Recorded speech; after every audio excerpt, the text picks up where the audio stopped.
Sanyato, can you do insecurity in Anambra?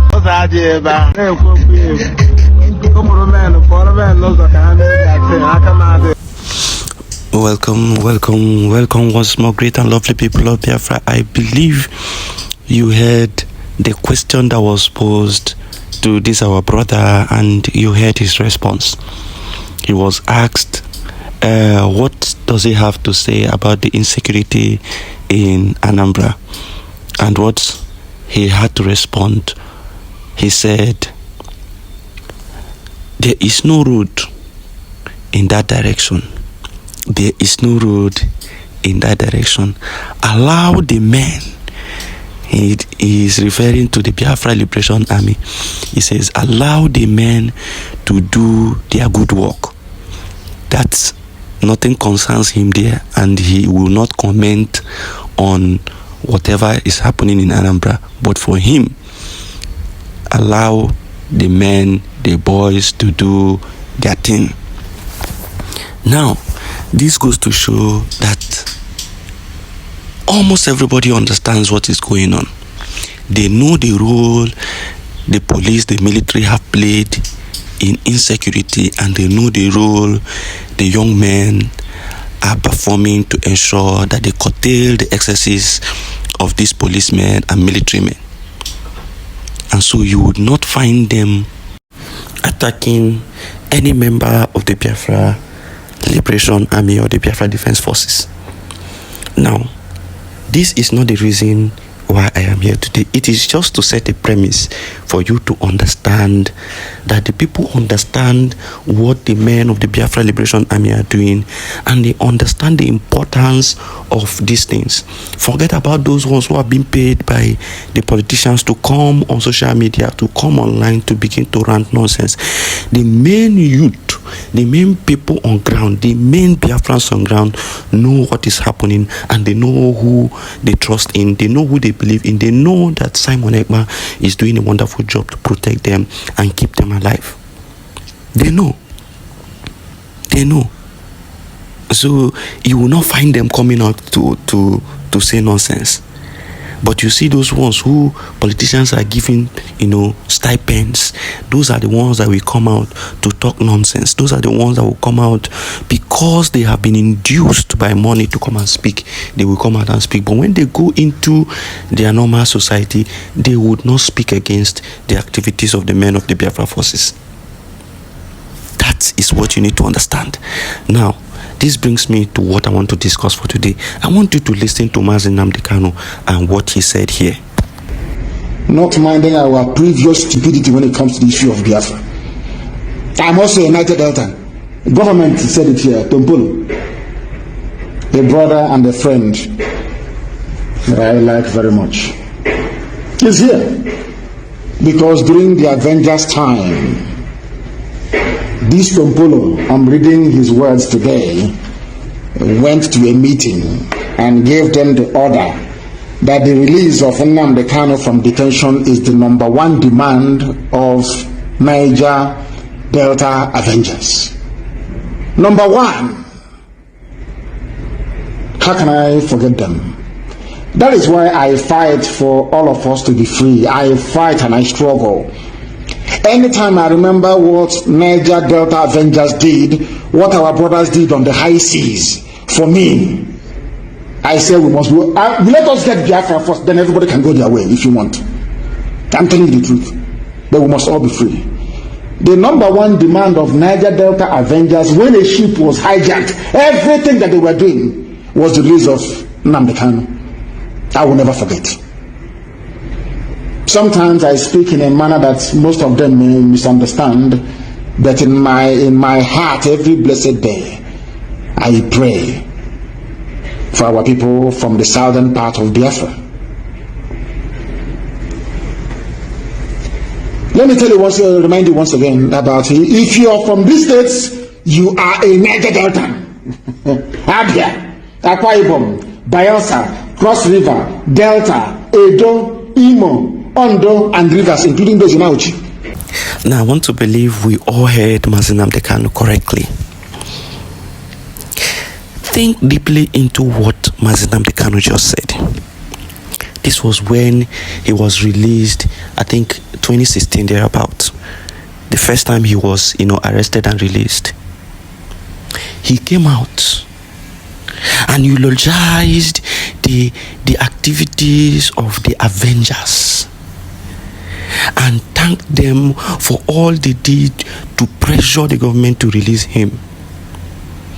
And he said, if anytime he remembers what the Avengers did for him, anytime he remembers what the Avengers did for him on the high seas to ensure that he is released, he gives him confidence and energy to fight for Biafra and fight for everyone so that everybody will be free. If they choose to go on their own after freedom, fine, they can go on their own, but at least let us all be free first from the hands of these Fulanis. Now the question is, what did Niger Delta Avengers do for Mazi Nnamdi Kanu to be free? What did they do? And what did the DOS claim that they did for Mazi Nnamdi Kanu to be free? Because they claim that they are the ones that released Mazi Nnamdi Kanu. They claim that their activities released Mazi Nnamdi Kanu, whereas Mazi Nnamdi Kanu came out and thanked Niger Delta Avengers for all they did for him to be released. Now tell me, since Mazi Nnamdi Kanu says it is the Avengers that did what they did and he got released, what was the activities of the Niger Delta Avengers? Ask yourself that question. We all know that the activities of Niger Delta Avengers was pressuring with arms, pressuring the Zoo government, the Niger government to free Mazi Nnamdi Kanu. That is it.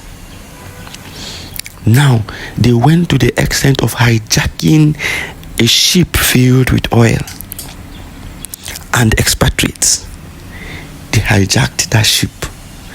And when they hijacked that ship, they gave a very serious warning to the government and a demand. And the top of their list is the release of Mazi Nnamdi Kanu as their demand. What did they do? They fought with arms. They did not sit down and carry flags up and down. They did not sit down and started writing letter online.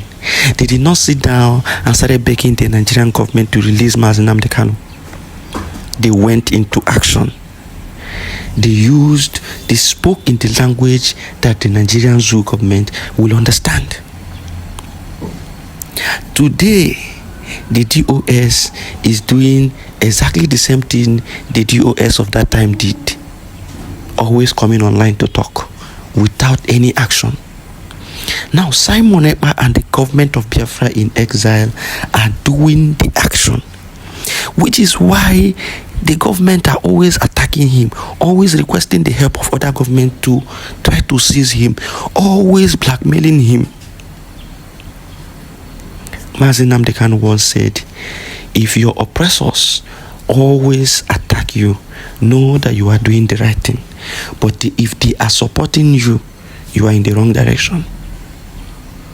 Have you not seen that Simon Ekpa is on the right direction? And that is why they kept on attacking him, kept on fighting him, kept on doing everything to bring him down, but they could not.